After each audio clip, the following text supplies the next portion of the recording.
Hi friends, welcome or welcome back to my channel. My name is Fiona and I am a full-time artist, and on this channel I like to take you with me on my artistic journey, whether that means working on projects in my studio, going out to see cool art exhibits, buying art supplies and sharing my haul with you, basically any art related content. So if that sounds like something you're into, please like and subscribe, it really helps me out.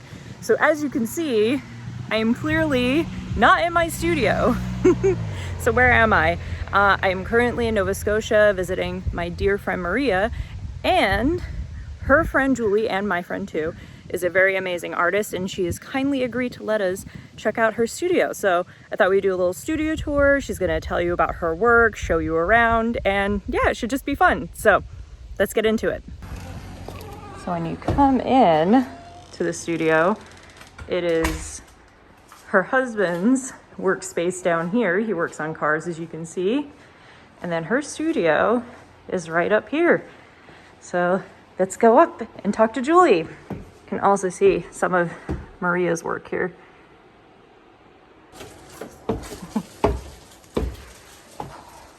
Hi, hi Julie. Hi.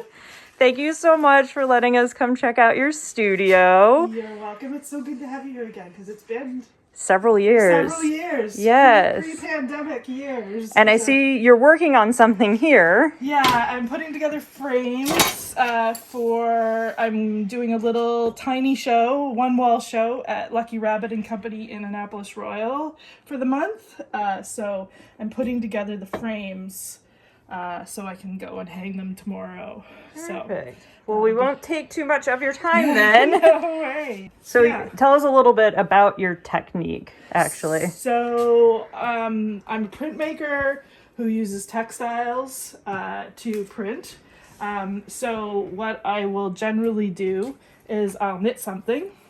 I'll then starch it. So I'll use like a white glue and water mixture to stiffen it up so that the lines are a little crisper. And then I'll prepare a copper plate and put an asphaltum and beeswax coating on it, make an impression of that knitting on the plate, then etch it, and everywhere where the lines are, we'll take ink, so I'll be able to print it. Here's a plate that's been etched. That's just beautiful by itself. I know. On its own.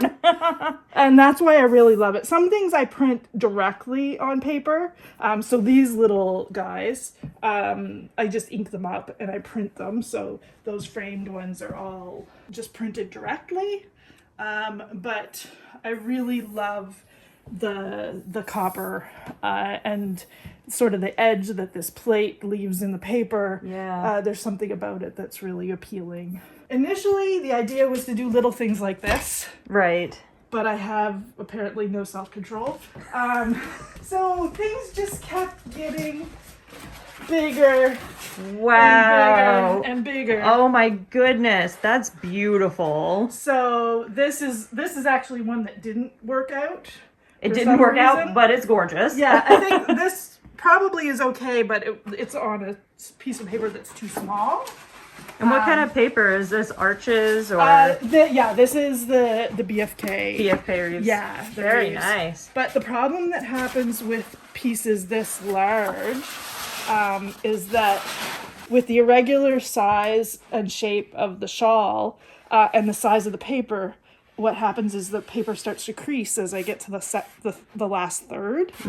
So I had a lot of failures. So here's a pile of failure shawls. But what I'm doing right now for those little frames is I'm ripping these up.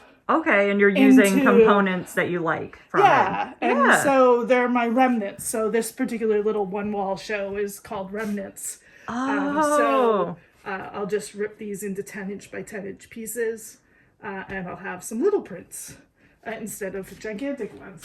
Awesome.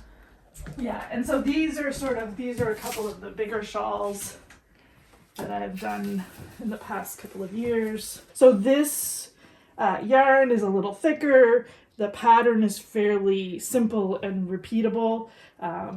So this one might have taken 25 hours to knit. Wow. This one, again, repeatable pattern, but finer yarn, slightly larger.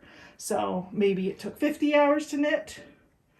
I have knit shawls that have been in the 150 to 200 hours, which is a long time. And you dye them as well. Some of them, like this, I did dye. This is hand dyed by the fleece artist here in Nova Scotia. So I'll be knitting with this color for years to come. Well, it's a beautiful color, that's for sure. So I initially got it for a project that Maria and I worked on, a collaboration project a few years ago. And I bought too much yarn because I was worried that I was going to run out. Yeah. So now I have yarn forever. So I mean, I see a pile here too as well. Yeah, no, there's always yarn around. Let's take a look at some of your wheels and machinery. So this is the press that I use to make my prints. And this actually was built by a friend of mine in New Brunswick who is an engineer and a machinist and a scrounger. So he built it for me in 2012. And then this wheel actually is off a boat. So it was given to me by a dear friend of mine, Dave Power, who's also a printmaker. So when I was having the press built, he brought this to me to be the wheel on the press, which means a lot. That's very cool. Yeah. Basically, the whole studio is on wheels so that things can be moved around. Plan files on wheels, the work tables on wheels, the press. That way we can move things around. What happens is, if I'm doing one of those really big shawls, I have to have an 8-foot press bed on here. Right. So I need to move everything down to the other end of the building. And as always, things are always in flux here. Yeah. I would like to pretend that at some point it's clean, but it really isn't ever clean. So when you're beginning to concept your art, do you do it up here, or do you do it on a sketchbook in your living room, or do you not even sketch? Do you just jump in? What's your process like? I don't tend to sketch. I'm not a drawer, but I have a ton of books in my library. Basically, any of these sort of stitch pattern books will have lots of different ideas. This is definitely one of my favorites. As you can see, I've got a bunch of notes about what might work. Definitely patterns that are more open. Mm-hmm. So there's some white space are the better option. Sunspots is a really special one that I just did a collaboration with 3 other people. So a knitter in Manitoba, myself who did the copper plate, and then 2 letterpress printmakers. Mm-hmm. So yeah, we, this is where I start. And yeah, you have quite a few references here. Yeah, I love old bookstores. So whenever I see a pattern book, in an old bookstore, I always grab it just to have a new reference material. What's this little guy here? So this is one of my spinning wheels. This is an Ashford traditional wheel. It belonged to a wonderful rug hooker or rug weaver named Jackie Mackay here in the Wolfville area. When I first moved here, I found her because I wanted to learn how to weave. I had just started to learn when I was leaving New Brunswick. I found Jackie and sort of started to work with her to learn how to weave. But unfortunately, she passed away. And her family ended up giving me her wheel, which is a really special treasure. I have a great wheel, which is behind my behind my computer. So this is from the late 1700s. Wow. And it works great. It's very dusty and not in use. But if you wanted to spin on it, you absolutely could. Wow. And it's a fairly complete. I think it was just missing one thing. You can sort of see the blonder wood up here. So that's a new piece. Somebody built for me, just a replacement piece. But otherwise, everything else was intact. You can see a little bit of a very wonderful artist over here. Oh, Fiona. Flattery will get you everywhere. Yeah, just from the... My last visit, I dropped Yeah. this off. Yeah.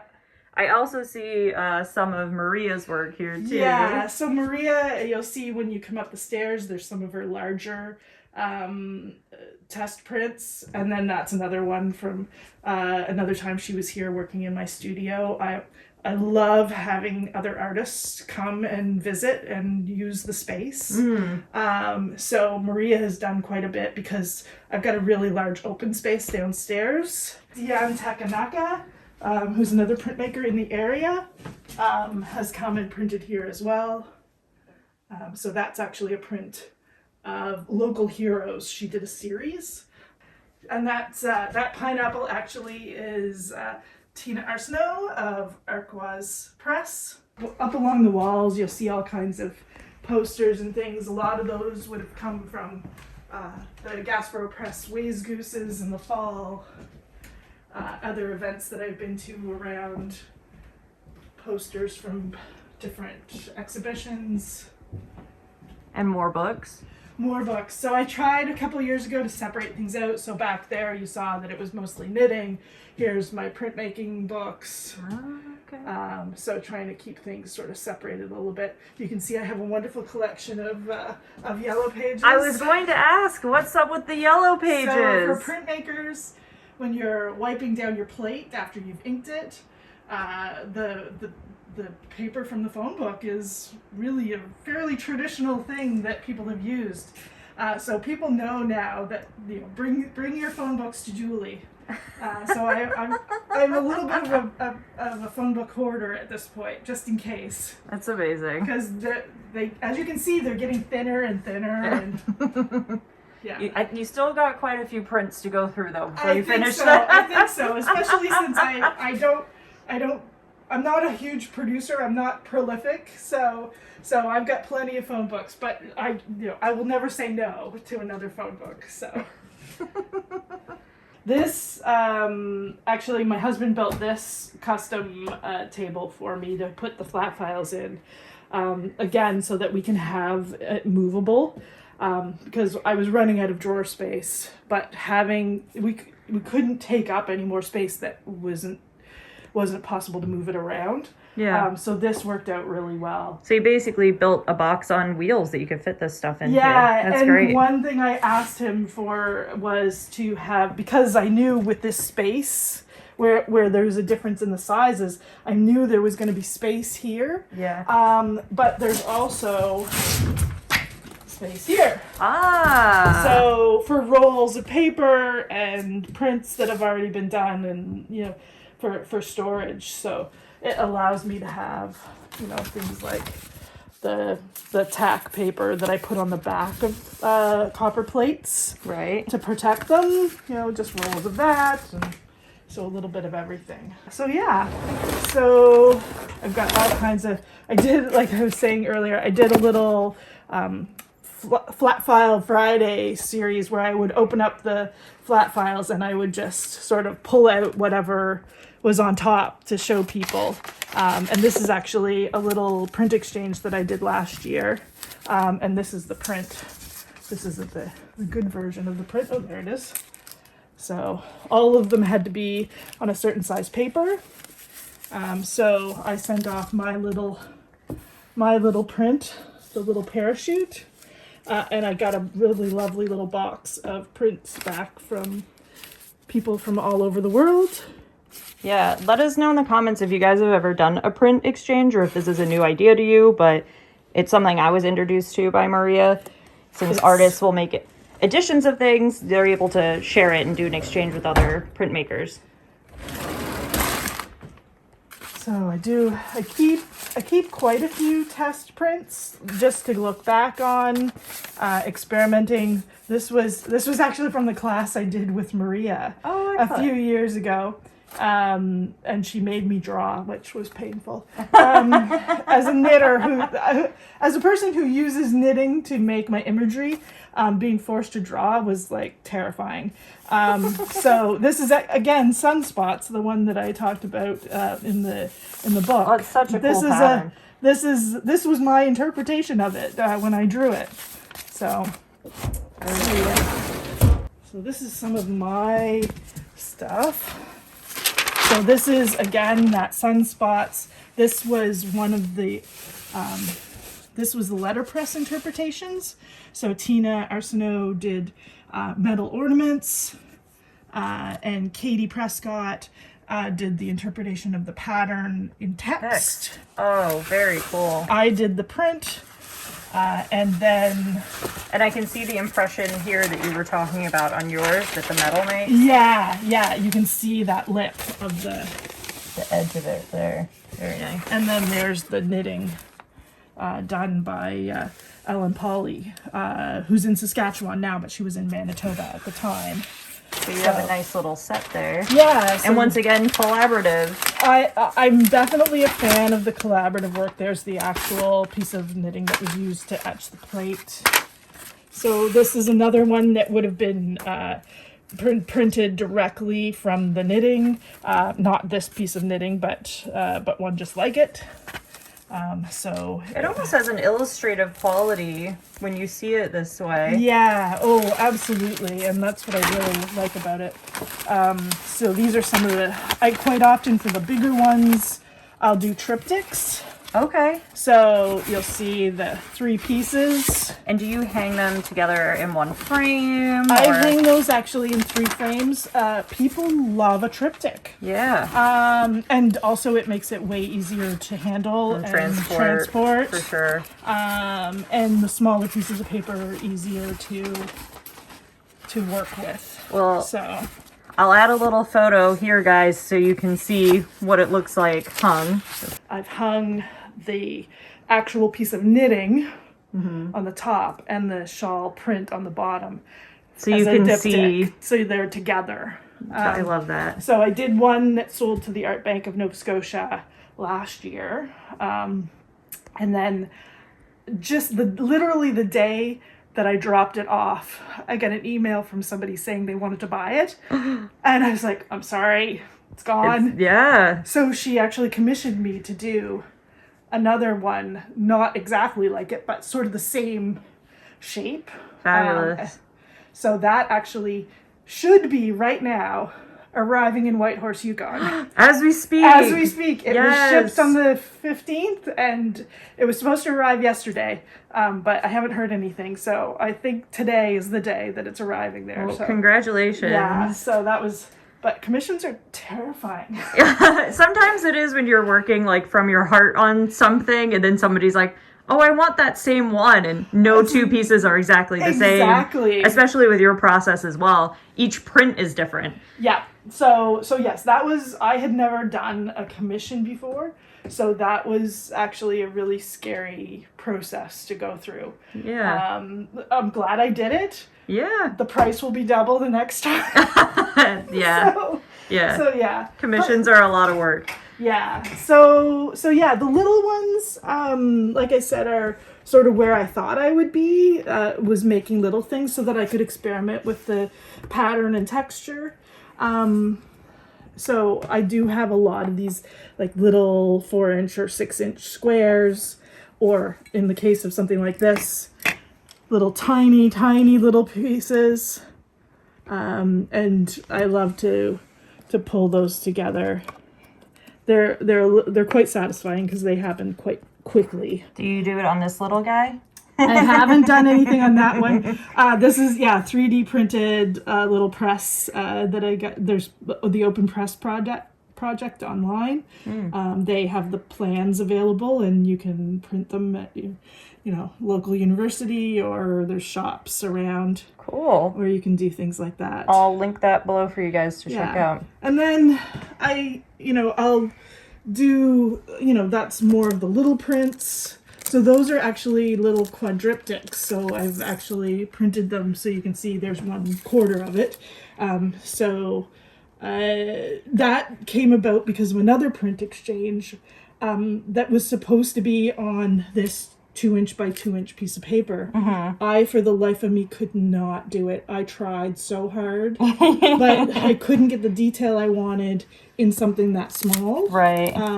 So I sort of reinterpreted the rules and created a little quadriptych as long as you were able to fit it into the little 2" by 2" glassine envelope. Yep.